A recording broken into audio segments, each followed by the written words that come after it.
Alma não tem cor. A gente precisa de um ano inteiro de consciência humana. Somos todos iguais. Deus fez todo mundo igual. Pra que consciência negra? O que é que significa consciência negra? Por que existe um dia e por que esse dia é o dia 20 de novembro? Você já parou para pensar sobre todas essas questões? É importante a gente aprender porque muitas vezes muitos discursos por aí são reproduzidos completamente esvaziados de sentido e distorcem aquilo que é consciência negra. Então fica até o final desse vídeo para a gente aprender junto um pouco mais sobre esse termo, sobre esse assunto que é fundamental.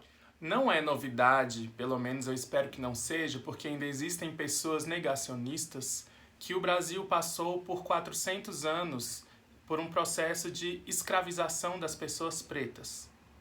E essa estrutura social, essa estrutura de escravização e de inferiorização ideológica, empregatícia, educacional dos negros não mudou do dia para a noite com a assinatura de um decreto da abolição, que na verdade não foi simplesmente assinado por uma pessoa redentora, por uma pessoa que era bondosa, mas havia toda uma conjuntura de fatores que levaram à assinatura desse decreto.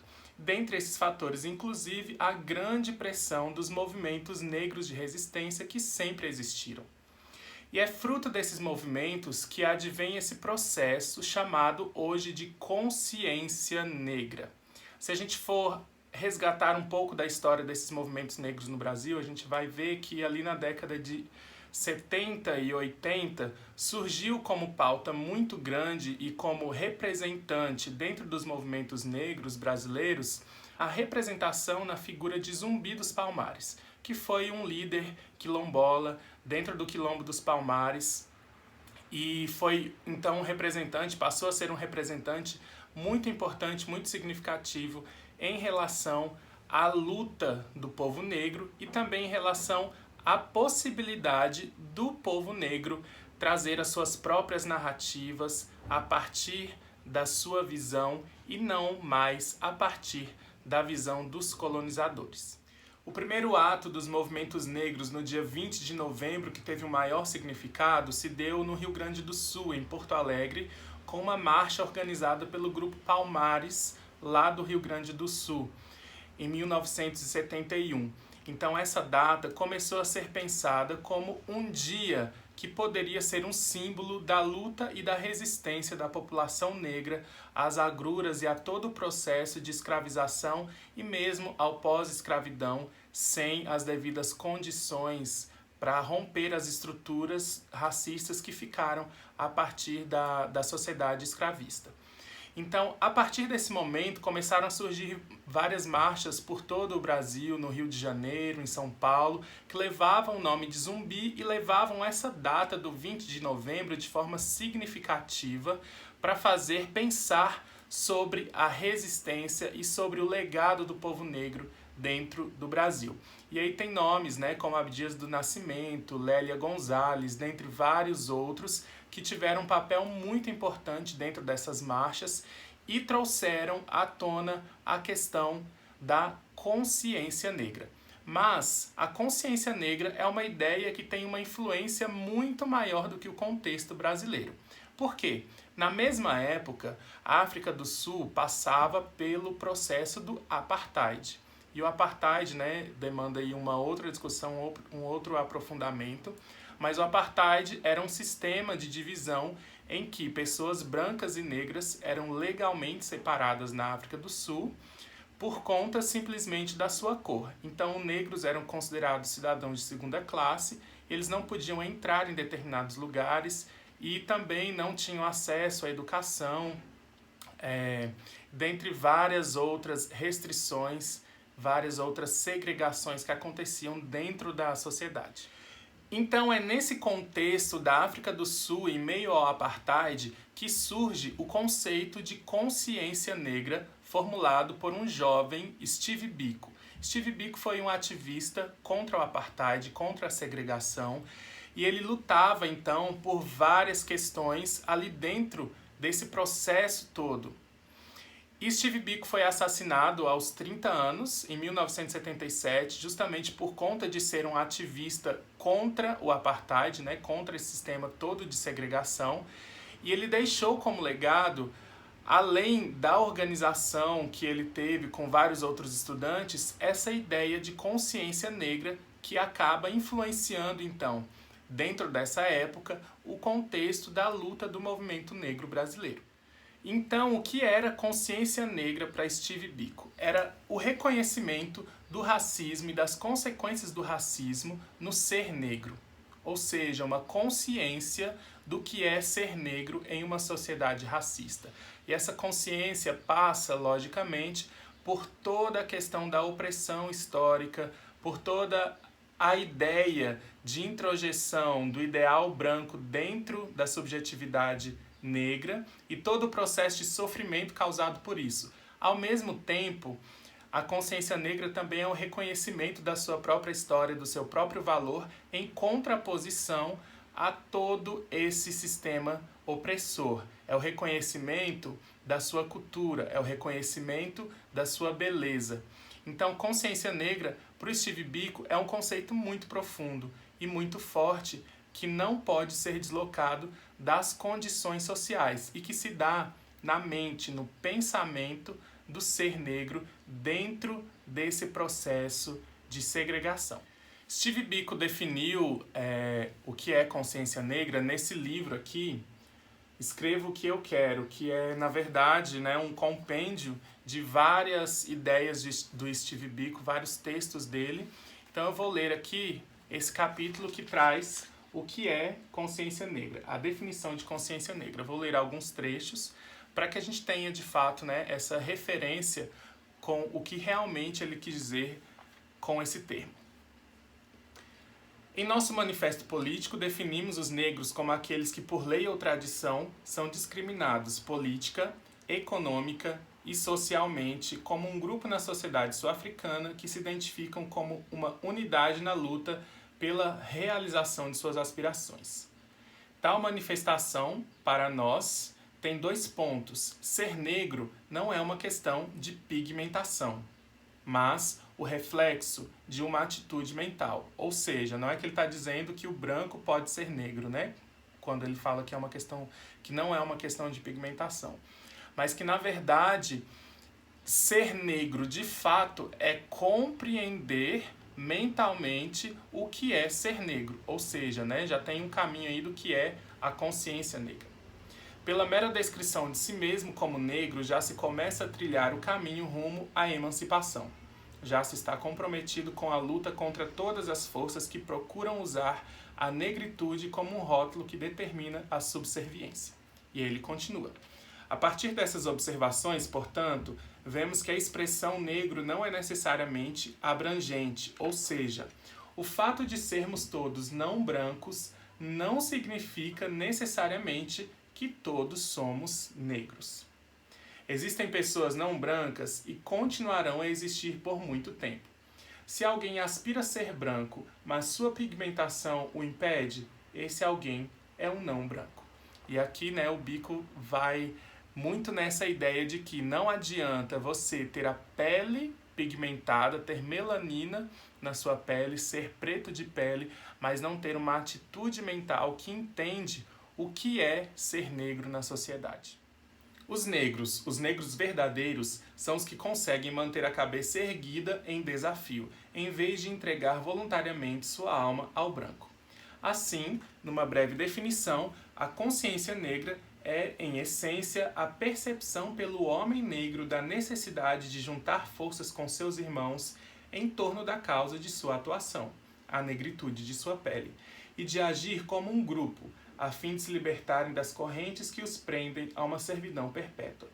Procura provar que é mentira considerar o negro uma aberração do normal do que é ser branco, e a manifestação de uma nova percepção de que, ao procurar fugir de si mesmos e imitar o branco, os negros estão insultando a inteligência de quem os criou negros. E aí ele vem com uma ideia muito até religiosa, né? A percepção dele. Portanto, a consciência negra toma conhecimento de que o plano de Deus deliberadamente criou o negro, negro. procura infundir na comunidade negra um novo orgulho de si mesma, de seus esforços, seu sistema de valores, sua cultura, sua religião e sua maneira de ver a vida. Então já dá para perceber que o que ele traz é uma ideia muito profunda de que a consciência de ser negro e a consciência do que é ser negro é aquilo que ele vem a chamar de consciência negra. A inter-relação entre a consciência do ser e o programa de emancipação é de importância primordial. Os negros não mais procuram reformar o sistema, porque isso implica aceitar os pontos principais sobre os quais o sistema foi construído. Os negros se acham mobilizados para transformar o sistema inteiro e fazer dele o que quiserem. Aqui ele está falando muito, sobre não ser uma política de assimilação do negro à estrutura social racista, mas a transformação dessa estrutura social. E aqui ele deixa uma dica no próximo trecho que eu vou ler sobre como essa ideia que ele formula, na verdade ele sintetiza, mas ele formula a partir dessa movimentação e desse coletivo no qual ele estava inserido contra a opressão, dialoga com muitos outros contextos internacionais naquele momento. O movimento em direção à consciência negra é um fenômeno que vem se manifestando em todo o chamado Terceiro Mundo. Não há dúvida de que a discriminação contra o negro em todo o planeta tem origem na atitude de exploração por parte do homem branco.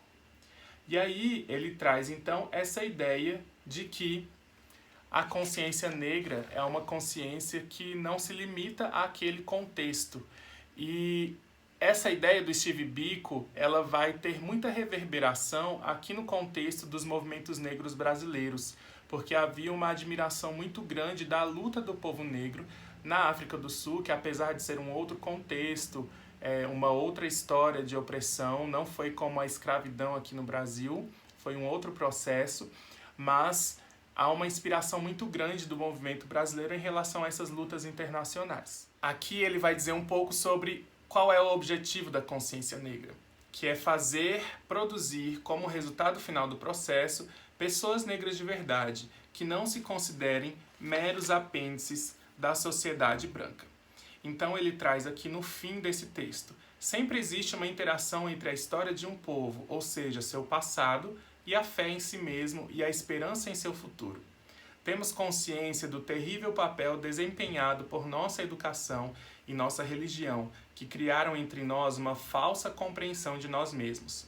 Por isso, precisamos desenvolver esquemas não apenas para corrigir essa falha, como também para sermos nossas próprias autoridades, em vez de esperar que os outros nos interpretem. A gente percebe então que consciência negra, para o Steve Biko, vai muito além de muitas falas que a gente vê por aí hoje, Principalmente no dia 20 de novembro. Consciência negra é uma ideia muito mais profunda e muito mais séria do que muitos trabalhos que se veem por aí, inclusive no sistema educacional, que se pretendem ser trabalhos sobre consciência negra, Então é muito importante a gente pensar também que papel que a educação tem, que a escola tem, e eu, enquanto educador, reflito sobre isso todo o tempo. Qual é o papel da escola para derrubar essas barreiras e promover essa consciência negra nos nossos estudantes? Acho que, além de tudo, essa fala do Biko e a influência dele na sociedade brasileira mostra um pouco que a população negra, na verdade, está se mobilizando, se agenciando de forma global, não é de hoje. É desde todo o processo da diáspora, da escravização forçada e da migração forçada da população negra do continente africano para outros países, Então há uma articulação muito grande entre essas pessoas. Porém, no Brasil, de forma particular, e aí a Neuza Santos Souza vai falar muito sobre isso no livro dela, que é Tornar-se Negro, Na verdade, é um estudo psicanalítico sobre a condição do negro no Brasil e como ele se torna negro. E ela fala sobre os prejuízos psicológicos, psíquicos, para uma pessoa negra tornar-se negra, entender-se negro. O processo de socialização é completamente agressivo às pessoas negras, principalmente quando elas estão em ascensão social. É isso tudo que ela vem trazer no livro dela, que ela traz, a hipótese de que o negro tenha dificuldade de conquistar uma identidade de ego que seja sintônica e que integre o grupo de origem. Numa sociedade de classes, onde os lugares de poder e tomada de decisão são ocupados por brancos, o negro que pretende ascender lança mão de uma identidade calcada em emblemas brancos, na tentativa de ultrapassar os obstáculos advindos do fato de ter nascido negro. Essa identidade é contraditória, ela diz. Ao tempo em que serve de aval para o ingresso nos lugares de prestígio e poder, o coloca em conflito com sua historicidade, dado que se vê obrigado a negar o passado e o presente. O passado, no que concerne à tradição e culturas negras, e o presente, no que tange à experiência da discriminação racial. E aí ela vem dizendo, então, que ser negro é tomar consciência do processo ideológico que, através de um discurso mítico acerca de si, engendra uma estrutura de desconhecimento que o aprisiona numa imagem alienada, na qual não se reconhece. Ser negro é tomar posse dessa consciência e criar uma consciência que reassegure o respeito às diferenças e que reafirme uma dignidade alheia a qualquer nível de exploração. Assim, ser negro não é uma condição dada a priori, é um vir a ser. Ser negro é tornar-se negro. E aqui o diálogo, com as ideias do Steve Biko é muito forte, que ser negro é tornar-se negro. E a ideia da consciência, de tornar isso consciente, o que é ser negro na sociedade brasileira. E aí fica muito problemático, então, a gente defender a ideia de que não existe a necessidade de uma consciência negra. Se a nossa sociedade não fosse racializada, lógico, nós não precisaríamos de uma consciência negra. Mas a nossa sociedade é estruturada em uma racialização das pessoas, uma racialização que inferioriza pessoas negras e coloca como superiores pessoas brancas. E aí inferioriza também pessoas indígenas. Então nós precisamos de uma consciência negra porque nós precisamos entender o que é esse processo. E aí não adianta a gente dizer que somos todos iguais, que todos vieram de Deus, que todos têm os mesmos direitos, porque nós não somos todos iguais. Nós não somos todos iguais. Nós somos diferentes e somos tratados de maneira diferente conforme a pigmentação da nossa pele. Isso é muito sério, a gente esvaziar esse sentido da consciência negra e querer, na verdade, distorcer a ideia dizendo que nós não precisamos de uma consciência negra. Na verdade, essa é uma prática e é um discurso muito racista. É um discurso que esvazia uma luta que não é uma luta de hoje, não é uma luta minha, não é uma fala minha. É uma luta que advém de muitas pessoas que morreram, que lutaram, muitos ancestrais que fizeram com que hoje nós tivéssemos a possibilidade de ter um dia para refletir sobre o que é ser negro no Brasil. Um dia para refletir sobre a potência do nosso legado, sobre a potência da nossa cultura. Não é um dia para a gente fazer simplesmente um desfile ou uma exposição na escola. É um dia para a gente pensar, é um dia para a gente refletir. Fazer uma reflexão muito profunda, uma reflexão política, que vá além da questão da moralidade, de ser bom ou ser ruim, dizendo que somos todos iguais ou não faça isso, não seja racista. É uma discussão muito profunda. É uma discussão também econômica, que traz para a gente a estrutura econômica da nossa sociedade e como ela foi fundada na exploração de pessoas pretas. E como ela está hoje estruturada na lógica ainda de exploração de pessoas pretas e que relega essas pessoas aos níveis mais baixos da possibilidade econômica. E aí a gente tem alguns autores, alguns estudiosos que vão dizer que, na verdade, esse Dia da Consciência Negra colocado no 20 de novembro foi de uma inteligência muito grande dos movimentos negros brasileiros, porque uniu-se uma pauta nacional, uma pauta local e uma figura nacional, que foi Zumbi dos Palmares, a essa ideia internacional que advém lá do Steve Biko e, lógico, tem as suas reinvenções, ressignificações dentro do contexto brasileiro, mas que tem uma origem internacional. Então foi de uma inteligência muito grande e, de certa forma, também a tentativa de contrapor a ideia do 13 de maio, que é a ideia da Isabel Redentora e que muitas vezes a gente ainda vê por aí circulando, né? Inclusive tivemos esse ano um movimento muito grande nas redes sociais de defender a ideia da Isabel Redentora. E quando o movimento negro, quando a população negra traz o 20 de novembro como Dia da Consciência Negra, é um dia para reflexão e é um dia para dizer: nós é que estamos lutando, nós é que somos os protagonistas. Não dependemos de alguém para nos libertar. Não dependemos de alguém para falar no nosso lugar. Não precisamos que ninguém dê voz, porque nós já temos voz. Nós já somos um povo que luta há séculos. Um povo que, na verdade, dentro do contexto brasileiro, viveu mais tempo em escravidão do que tempo em liberdade. E o Dia da Consciência Negra é para pensar, é para refletir.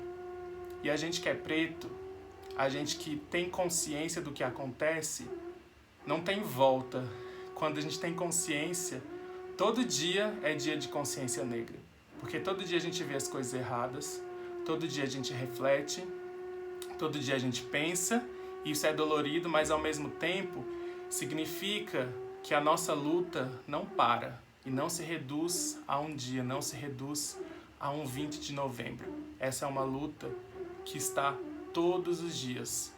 E a nossa potência, a nossa agência, o nosso objetivo é abrir caminho para que outros venham depois de nós e continuem essa luta, ressignifiquem, ampliem e aprofundem tudo que a gente está lutando para fazer aqui. Então fica aqui o recado para a gente entender melhor as coisas, para a gente estudar e principalmente para a gente respeitar a luta de um povo, respeitar a luta de muitas pessoas que vieram antes de nós, e esse respeito se dá primeiramente com a gente indo atrás, a gente entendendo, seja você negro, mas principalmente se você for branco, você precisa entender o que é consciência negra. Você precisa aprender e não reproduzir tantos discursos racistas que estão por aí esvaziando essa luta. E se você é negro ou branco também, não deixe esse dia cair apenas na folclorização.